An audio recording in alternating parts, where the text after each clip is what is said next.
কি কি ধারায় আপনার বিরুদ্ধে মামলা হতে পারত একবার দেখুন এবং ভাবুন যে মমতা বন্দ্যোপাধ্যায় বা তৃণমূল কংগ্রেসের বিরুদ্ধে একটিও ধারায় মামলা হয়নি। অপরাধের উদ্দেশ্যে জমায়েত, বিএনএস 190, সম্ভাব্য ধারায় মামলা হতেই পারে মমতা বন্দ্যোপাধ্যায়ের বিরুদ্ধে ধারা 132, সরকারি কর্মচারীকে আক্রমণ ও বাধা,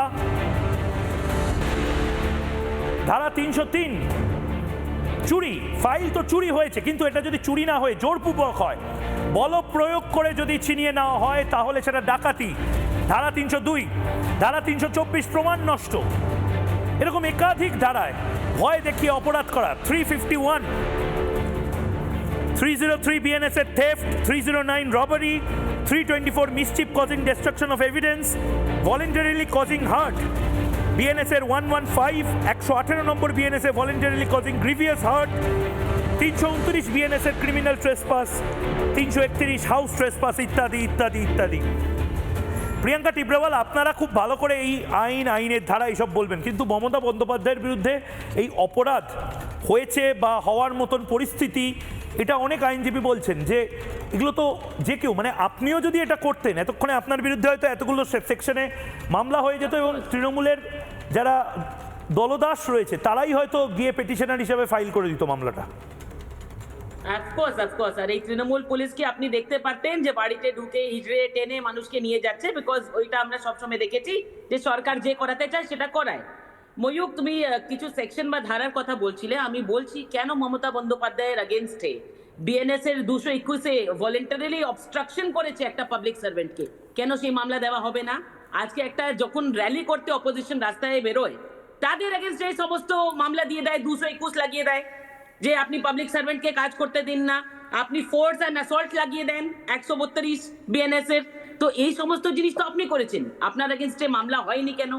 দেখুন, মমতা ব্যানার্জি নিজেকে বাঘিনী বলে, কিন্তু আমরা দেখেছি যে সুপ্রিম কোর্টে এফিডেভিট দিয়েছেন এই ইডির মামলায় আইপ্যাক রিলেটেড, সেখানে বাঘিনী থেকে মিয়াও মিয়াও হয়ে গেল। এফিডেভিটে মিয়াও মিয়াও করছেন যে না, আমি তো শান্তিভাবে গিয়েছিলাম, ইডি যা আমাকে নিতে বললো আমি সেটা নিয়ে চলে গেলাম, আমি কোনো ডকুমেন্ট নিইনি, আমি কোনো মানে কি বলে কোনো ধরনের ডিভাইস নিইনি। আর একদিকে ওনার ইন্টারভিউ আছে যেটা উনি বেরিয়ে প্রেসের সামনে বলেছেন যে আমি আমার ফাইল নিয়ে এসেছি, আমি আমাদের ডকুমেন্ট নিয়ে এসেছি, আমি আমার হার্ড ডিস্ক নিয়ে এসেছি। তো একটা জায়গায় আপনি টাইগ্রেস বাঘিনী হয়ে দেখাচ্ছিলেন ড্রামা করার জন্য, আর একটা জায়গায় যখন আপনাকে কোর্ট প্রশ্ন করলো আপনি মিয়াও মিয়াও হয়ে গেলেন। আমি আপনাকে একটু থামাচ্ছি।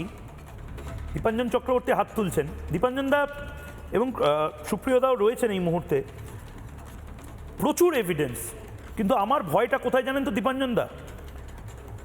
আজ যদি অন্য রাজ্যের, আপনি যে রাজ্যে দীর্ঘদিন কাজ করেছেন, মহারাষ্ট্রের কোনো নেতা, শিবসেনাই ধরে নিলাম, উদ্ধব ঠাকরেরা যদি ঠিক এই কাজটাই করে ইডি অফিসারদের সাথে, এমকে স্ট্যালিন যদি এই কাজটাই চেন্নাইতে এনআইএর অফিসারদের সাথে করে, মানে গোটা দেশে একটা নৈরাজ্য সৃষ্টি হবে, কিয়স সৃষ্টি হবে, সামলানো সম্ভব হবে? দেখো ময়ূক, এটা কিন্তু ভয়ঙ্কর প্রেসিডেন্টস তৈরি হয়ে গেল। কারণ তুমি মুখ্যমন্ত্রী, সংবিধানের শপথ নেওয়ার কোনো মুখ্যমন্ত্রী ছেড়ে দাও, ভারতবর্ষে 1947-এর পর থেকে কোনো বিধায়ক, কোনো সাংসদ কেউ এই জিনিস করেছে? যখন পাটনা হাইকোর্ট বিহারকে বলেছিল জঙ্গল রাজ লালু যাদবের আমলে, তখনও হয়নি। এবং আমার এটা তো পরিষ্কার দিনের মতো যে তুমি বলো মুখ্যমন্ত্রীর সঙ্গে 20 জন, 25 জন, 50 জন police officer, DG, home secretary সবাই ছিল। উনি ফাইলটা নিজের হাতে কেন রেখেছেন? কারণ উনি প্রভোগ করার চেষ্টা করছিলেন, কোনো মতে যদি ফাইলটা কেউ নেওয়ার চেষ্টা করত ইডি অফিসাররা, তাহলে সারা বাংলা জুড়ে উনি আগুন জ্বালিয়ে দিতেন, মহিলা কার্ড খেলতেন, দুধেল গাইদের উস্কিয়ে দিতেন। এবং উনি জানেন খুব ভালো করে যে উনি সংবিধানের শপথ নেওয়া সর্বোচ্চ ব্যক্তি প্রশাসনের, পুরো প্রশাসন চোখ বন্ধ করে থাকবে, না হলে যে ধারাগুলো লাগাতে পারে তার মধ্যে জামিন অযোগ্য রয়েছে, গ্রেফতার কেন হননি এখনো? এবং এটা কিন্তু বিচারালয়কে দেখতে হবে, কারণ দেখো এটা একটা বড় প্রশ্ন উঠে যাবে বিচার বিভাগের উপরে, ন্যায় বিচার ব্যবস্থার উপরে।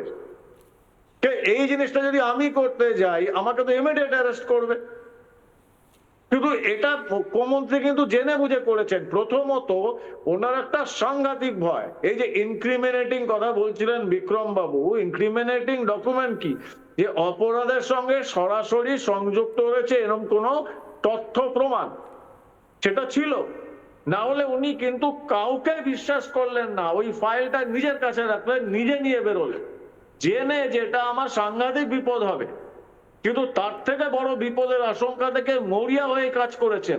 কিন্তু ইডি এবং বিচার ব্যবস্থা এর বিরুদ্ধে যদি কঠোরতম পদক্ষেপ না নেয়, ভারতবর্ষে কিন্তু বিচার ব্যবস্থার উপর প্রশ্ন উঠে যাবে, মানুষের ভরসা বিচার ব্যবস্থার উপর কমে যাবে। ঠিক ঠিক আমি দীপাঞ্জন দা আপনাকে একটু থামাচ্ছি, আমি সুপ্রিয় দা রয়েছেন, সুপ্রিয় ঘোষ বিজেপি মুখপাত্র।